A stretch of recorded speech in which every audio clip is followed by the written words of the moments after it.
We're assuming you're not sure of the difference between suppose, assume, and guess. That's what you'll learn this week. And we've got some more of your voice feedback. Welcome to Aprender Inglés con Reza y Craig.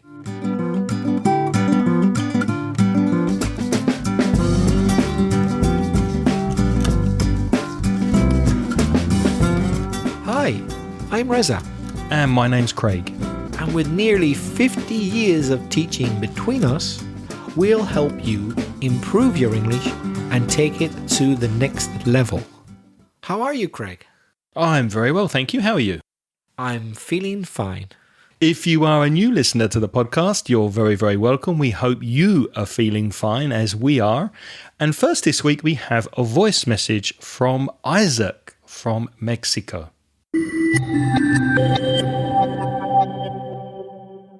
Hello, Craig. Hello, Reza. I'm Isaac. I'm from Mexico. I just want to thank you for your podcast. I have learned a lot. I want to learn English and practice my pronunciation and my accent in order to sound clearly and to teach English to my daughters and my wife in a proper way. On the other hand, here in Mexico, we are going through the pandemic. Hope everything gets better all over the world as soon as possible. As it is said, tough times don't last, tough people do. I was wondering if this voice message will be heard in your podcast. Thank you guys and keep going. Best regards from Mexico.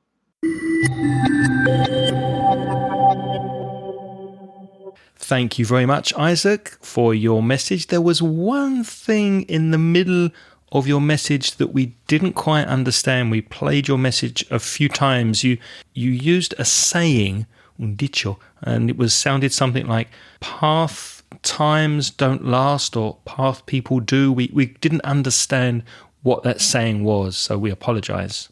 Apart from that, your message was really, really clear. It was just that one bit in the middle. But apart from that, your pronunciation, your message was very, very good. Well done. And we hope you in Mexico, everyone in Mexico and in that part of the world are staying safe from the coronavirus. We hear over here in Europe that it's pretty bad in Mexico, Brazil, Argentina. Please stay safe, be careful, and make sure you're wearing your mask. We've got another voice message now, not so far from Valencia where we are. This is from Marina from Asturias.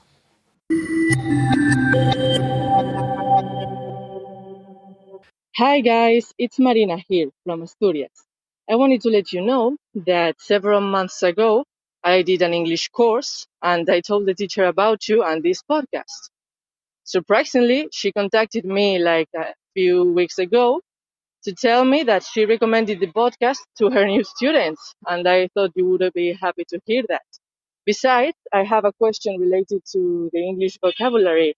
I wanted to know the difference between suppose, assume, and guess, if there's any difference at all. Thank you guys. Bye. Many, many thanks, Marina, for spreading the word about our podcast. To spread the word is difundir la palabra, correr la voz. Thank you very much for telling your teacher. We really appreciate it because, of course, the more people who listen to this podcast, the better. So thank you so much for doing that. Yes, Marina, very good news. We're really, really happy to hear that your teacher is recommending us, and we're glad that you listen to us as well. And what a great message. Your pronunciation and your grammar vocabulary was very, very good. One small thing, Marina, be careful of the difference between beside and besides with an S. I can't remember exactly your sentence now, but you said beside, but you should have said besides. That S does change things. Besides, with S, means what's more, in addition, something like that. In Spanish, it would be además. Whereas beside with no S is al lado. It's a preposition. So beside and besides are not the same thing. You should have said besides. And your question we found very interesting, the differences between suppose and assume and guess. So we're going to go into those three words in a little bit of detail. Let's look at the verb to suppose first, suponer que. And the noun of suppose is supposition with double P, supposition. What does it mean, Reza, to suppose something? Basically, to suppose means to think that something is likely to be true. Likely means probable. It's likely to be true. Here's an example. He's not answering his phone. I suppose he's busy.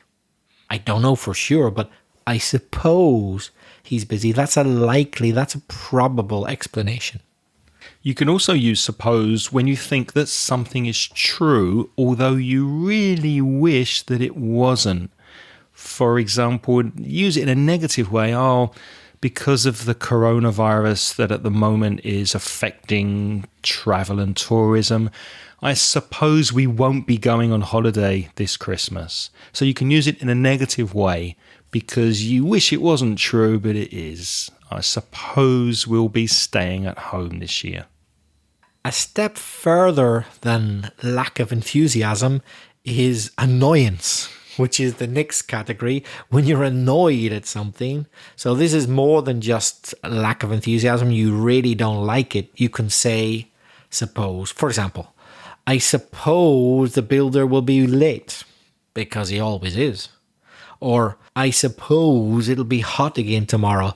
Oof, another day of heat, I can't stand it. At the moment we're recording this podcast in the middle of August in Valencia, and it's really, really hot and humid. And because it's August, we suppose it'll be hot again tomorrow.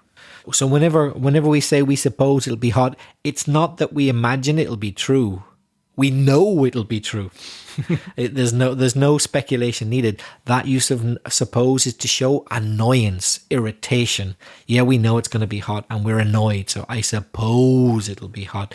Quite often, you kind of exaggerate the pronunciation of the word suppose to show your annoyance. For example, can you lend me some money, Dad? I suppose I can lend you £10 again. I suppose I'm annoyed, but I'll do it. You can also use suppose in the negative with don't when you want to make a polite request, when you want to ask for something politely. We just had some coffee. We had a break recording these podcasts. And I said to Reza, I don't suppose there are any more chocolate biscuits, are there? I don't suppose. So use I don't suppose when you're asking for something in a very polite way. I don't suppose I could borrow your newspaper, or I don't suppose I could sit here for a few minutes. So it's being polite. Yeah, Craig, he does imagine or hope that there are chocolate biscuits. But by using the negative, I don't suppose, it's purely to be polite. And to be supposed to is a common construction in English. You use be supposed to plus the infinitive of the verb. And when you use this, it means you have a duty or a responsibility to do something. It's very similar to have to for responsibility or obligation. For example, I'm supposed to be exercising every day. The doctor told me I have to exercise, and he said, go and walk every day. So I'm supposed to be walking every day. Whether or not I walk is another question, but I'm supposed to be doing something. In these days of coronavirus restrictions, this is August 2020 when we're recording this, you're supposed to wear a mask for safety reasons. You're supposed to wear. It's an obligation or responsibility. It may even be by law. You're supposed to wear a mask for safety reasons. I heard a rumour that they've changed the law on smoking in terraces and bars in Valencia. Is that true, that we're not supposed to smoke outside now? I think that's true. I'm not sure how they're going to implement it, but yeah, there'll be no smoking at all in bars or terraces. Is that right? Yeah, so you're supposed to smoke only at home. What about smoking walking down the street? Will that be allowed? I think that's allowed as long as it's not a crowded place. So the idea is that when you're smoking, there are more droplets in the air. You're exhaling the smoke, and if you are infected and you have the virus, the droplets could be, as you're exhaling the smoke out of your mouth, you could pass it to other people. So if you're near other people, for example, drinking in a bar outside, then you could spread the disease. And I suppose that restriction will severely irritate smokers, because it wasn't so long ago, 10 years ago, 12 years ago, when they could smoke indoors. Yeah. Now they have to smoke on terraces. And if they're not supposed to even smoke on a terrace, I suppose they'll be a bit annoyed. Well, smoking's bad for you, so you're not supposed to be smoking anyway.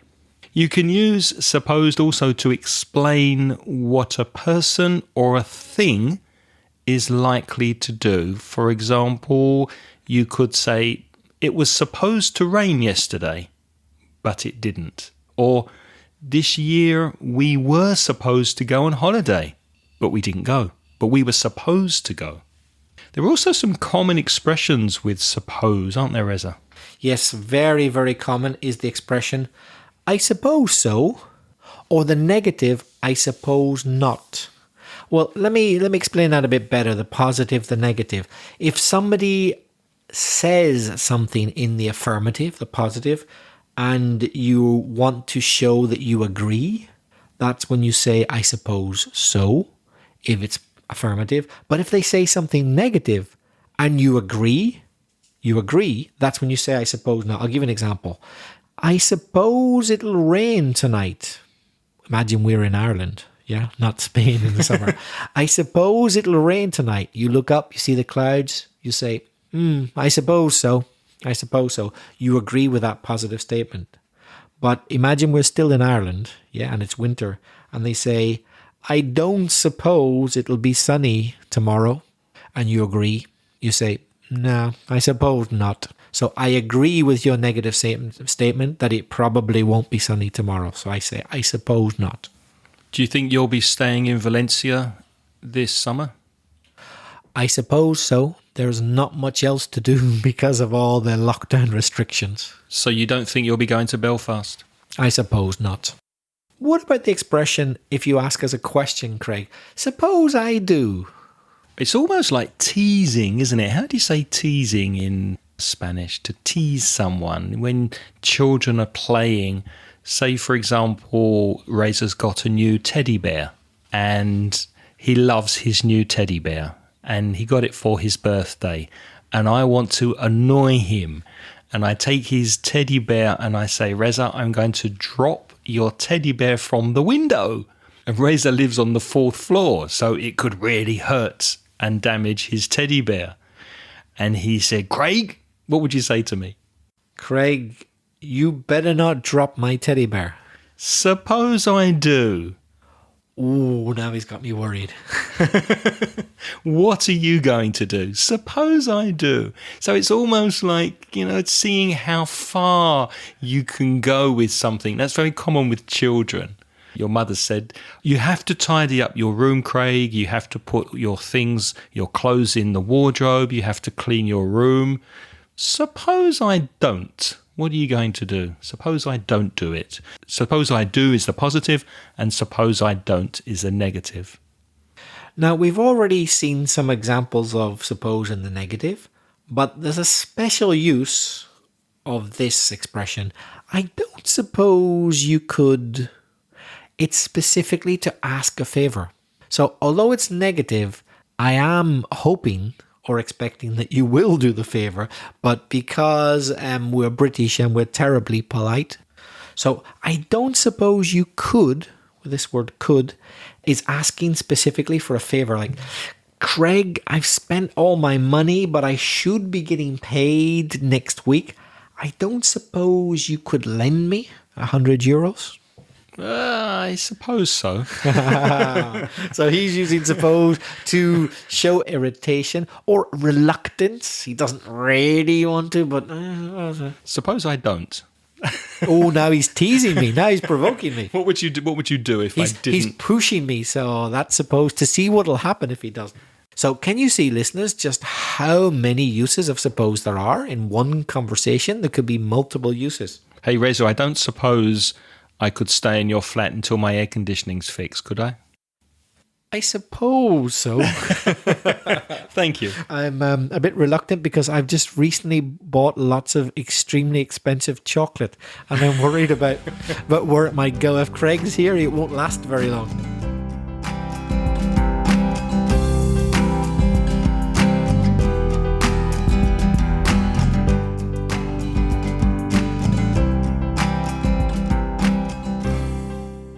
Let's move on to assume now. ASSUME. Actually, there's a joke that says to make an ass out of you and me is assume, because ASS is ass, you, and then ME is how you spell assume. Assume is suponer que, and the noun is assumption. So we had supposition for suppose and assumption, the noun of to assume. They can be used interchangeably, can't they, Reza? You could pretty much... Well, let's try it. I suppose it's going to rain tomorrow. I assume it's going to rain tomorrow. Not much difference, is there, in the use? Not much, no. For me, perhaps, though, I assume is you're a little bit more certain. You think you know more than suppose, right?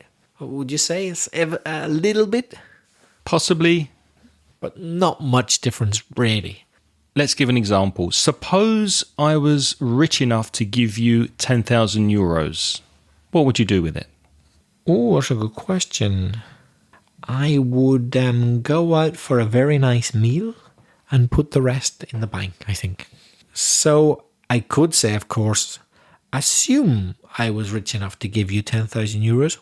What would you do with it? Sounds the same, doesn't it? Although in my opinion, it's more common to say assuming.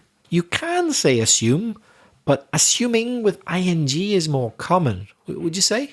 Yeah, and looking at these two examples, I do agree with you now thinking about it, that assume is more certain. A little bit, perhaps. A little bit more than suppose, yeah. You can also say supposing, by the way. You can say, supposing I was rich enough to give you 10,000 euros. But supposing, they're kind of equally common. But I would say that we say assuming more than assume. It's not so common to say, assume I was rich enough. It's more common to say, assuming I was rich enough. Yeah, and with those two examples, although I agree with Reza, there isn't a big difference between the meaning with assume and suppose. However, there can be a difference in meaning. Listen to these two examples. I suppose you have the key to our flat. I suppose you have the key to our flat. I gave them to you a few months ago. Now with assume. I assume you have the keys. Now with assume, there's no evidence. I'm basing it on a guess. I'm guessing you have the keys. But if I gave them to you before, then I suppose you have them. I think with those two examples, it's a lot clearer. Yeah. When we're speaking about spoken English, we often use suppose with the first person when we're in conversation with people. For example, I suppose there will be a podcast published on Sunday. When we're speaking, we often use it in the first person. We wouldn't normally say something like, she supposes you'll arrive on time. However, we can say, or we often say, she assumes that you'll arrive on time. So when we're speaking, we wouldn't necessarily use suppose if it's not in the first person. That's for spoken English in conversations. However, when it's written English, that's different. Then it is more common to use suppose with the second and third person. For example, what she supposed was true was in fact the opposite of what really happened. So what she supposed was true was in fact the opposite of what really happened. This isn't a conversation. Imagine that's written in a text somewhere. So we're distinguishing between spoken English, where it's only common to use suppose in the first person, I suppose, or we suppose, and written English, where it doesn't really matter if it's first, second, or third person, I, you, he, she, it, we, you, they, it doesn't really matter. So in conclusion, to be safe, when you're speaking in that situation, you could use assume. So she assumes, or he assumes, or they assume, and then there's no problem. Speaking of assume, there are some common expressions, collocations that go together with assume. For example, we can say to assume liability for something. I had a car accident last week, and luckily the person who hit my car assumed liability for the accident. So to assume liability is a common collocation. You can also assume the position of a new job. For example, to assume the position of head teacher, to assume the position of head of department, to assume the position of the political party. So to take on a new job can be to assume a position. You can also assume a low profile. For example, the politician is under suspicion of stealing money, and at the moment he's assuming a low profile. He's not in the newspapers, he's not giving speeches, he's assuming a low profile, another common expression.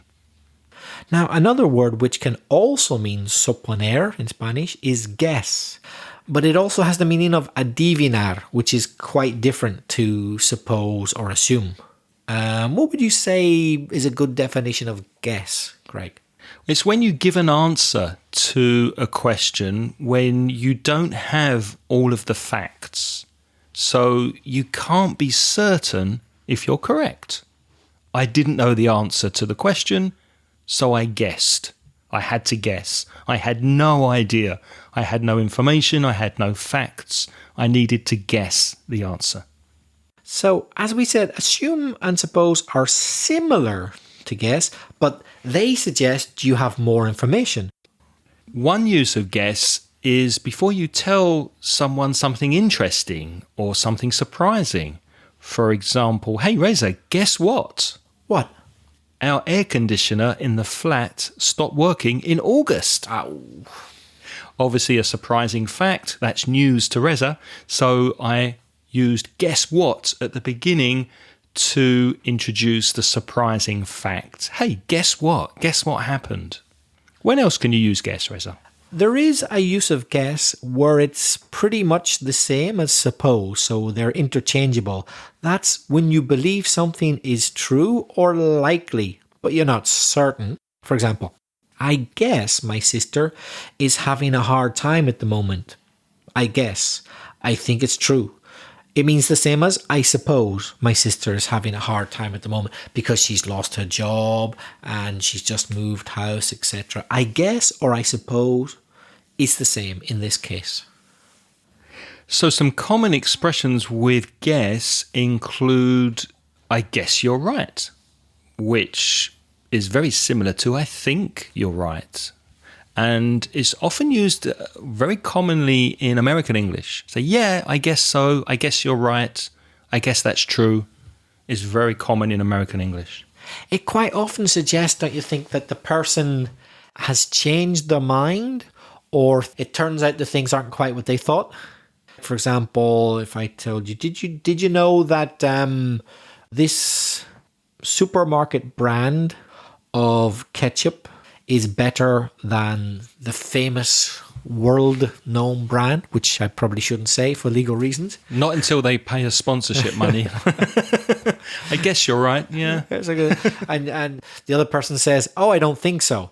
And I say, hey, have a look at the label. And right enough, the supermarket brand only has 1% sugar, whereas the well-known brand has 30% sugar. So the other person says, oh, I guess you're right.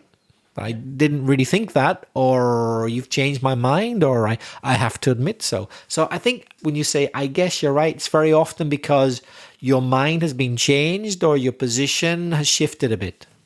And very similar to that is I guess so, when you'd say something and you think about it and you agree, yeah, I guess so.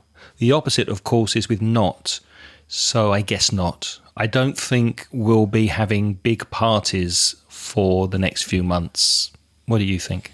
I guess not. Yeah. So I agree with Craig with a negative, so it's not, rather. So, remember, is to agree with a positive, and not is to agree with a negative. Whether it's I suppose so, I suppose not, or I guess so, I guess not, or I assume so, or I assume not.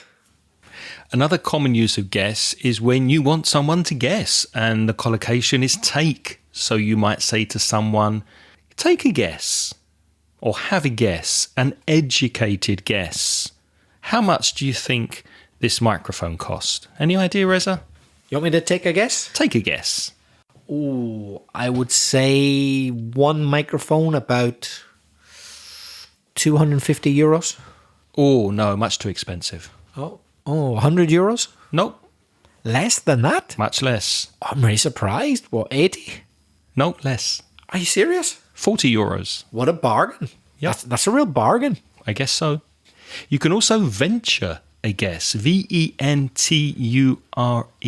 I'll venture a guess, which is very similar to take a guess. It's just a different collocation. Not as common, but also used fairly often. I'll venture a guess. Maybe a little bit more poetic, a little bit more literary, perhaps. A bit more interesting. What about the expression, it's anyone's guess? When might we say that? When you don't know, you have no idea. When will this virus pandemic be over?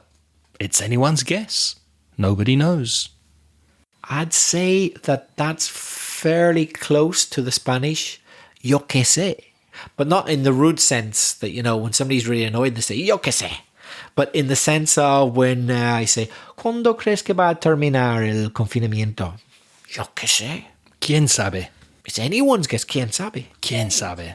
It's anyone's guess. Or you could say, your guess is as good as mine. Your guess is as good as mine. Neither of us know, so we're both guessing. Your guess is as good as mine. Remember, all of these expressions you can see in the show notes at inglespodcast.com/328. Craig, there's a fairly new word. I don't think it's been around much longer than about 20 years or so. Guesstimate. What is a guesstimate? Well, you might be able to guess. The first part of the word is guess, and the second part is stimate, which sounds very much like estimate. So I suppose it's guessing based on an estimate. Exactly. A mixture of guesswork and calculations. So an educated guess, but it's a ballpark figure. If you remember our podcast on sports expressions, a ballpark figure is an approximate, more or less, guess based on your knowledge of something. So it's a guesstimate. By the way, these days you hear an awful lot of guesstimates on TV. Don't believe all these experts when they say, oh, my estimation is, the way I estimate things, they're guesstimates. Compare 5 or 6 TV programs about how much the coronavirus is going to affect the American economy, for example. You'll hear one economist saying, oh, $10 billion. Another will say $1 billion. Another will say $3 trillion. They're guesstimates. They don't really know. They're guesstimates. They're pretending that they do know, but they're guessing half of it. I noticed that the leader of the WHO, the World Health Organization, he was quoted yesterday as saying that, in his opinion, the coronavirus pandemic will last 2 more years, based on the Spanish flu in 1918, that pandemic. But it's a guesstimate. He really doesn't know. He's just basing that guess, that estimate, on something that's happened before. But we're living in a different time now. What about if somebody said to you, Craig, I suppose it's safe to assume that Reza and Craig know what they're talking about? Your guess is as good as mine. There we've used all 3 words in 2 sentences. I suppose it's safe to assume that Reza and Craig know what we're talking about. Now your guess is as good as mine.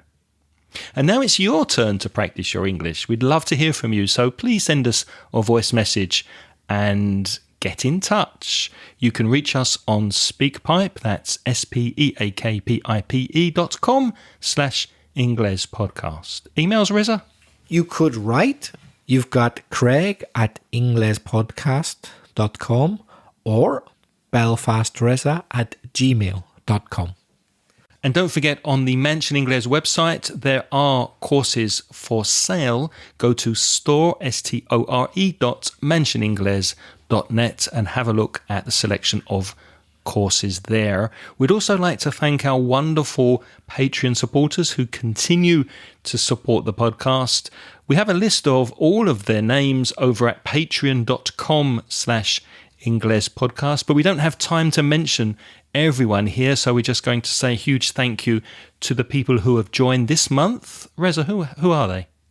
I'm going to read out the list of the most recent, but I'm going to have to guess some of the pronunciation because I'm not sure.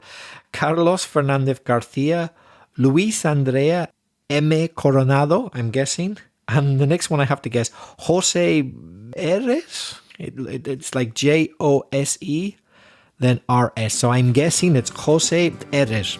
Paulo Cachedinha, Rafael Matallana, Gestafani, Juan Andrés Cuyas Hernández, Mircea Ortiz, Jesus Santander, and Rodrigo Delgado. And you can join our Patreon program for as little as $1.25 more or less per month, which includes VAT, value added tax. And with that, you get instant access to recent transcriptions of this podcast. Go to Patreon, patreon.com/Ingles podcast. Reza, we haven't spoken about countries for a while. What's next week? Next week, we're going to cross from the Pacific to the Atlantic. That means we'll be talking about Panama. I'm looking forward to that next week, so please join us. Thank you for listening this week. Remember to stay safe, wash your hands, take care. Until next week, it's goodbye from me. And bye-bye from me. The music in this podcast is by Pitts. The track is called See You Later.